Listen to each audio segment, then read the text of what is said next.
ओम नमो नारायण मंडळी. 21 नोव्हेंबर 2024 गुरुपुष्य नक्षत्र म्हणजेच गुरुपुरुष अमृत योग. वर्षातून येणारा सर्वोत्तम असा हा योग आहे.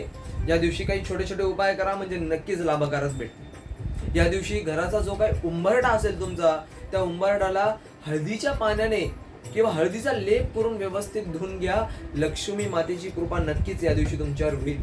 व तसेच त्याच्यासोबत या दिवशी चंदनामध्ये केसर मिक्स करून म्हणजेच केशरी गंध आपल्या कपाळी आणि नाभीला लावायचा आहे.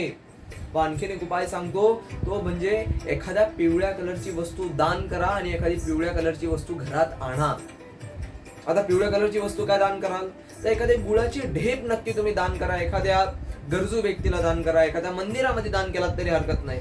आता एखादी पिवळी वस्तू कुठली घरात आणायची, तर छोटीशी हळदीची पुडी किंवा हळदीचं पाकिट या दिवशी तुम्ही आणलं तर सर्वोत्तम. व तसेच खूप जण म्हणजे जे काही आर्थिक दृष्ट्या भक्कम असतात ते लोक या दिवशी सोनं खरेदी करतात. जर का तुमची आर्थिक दृष्ट्या ताकद असेल, तुम्ही या दिवशी सोनं नक्की खरेदी करा, जेणेकरून तुमच्या सोन्यामध्ये ही वृद्धी ठरणारा हा दिवस आहे. ओम नमो नारायण.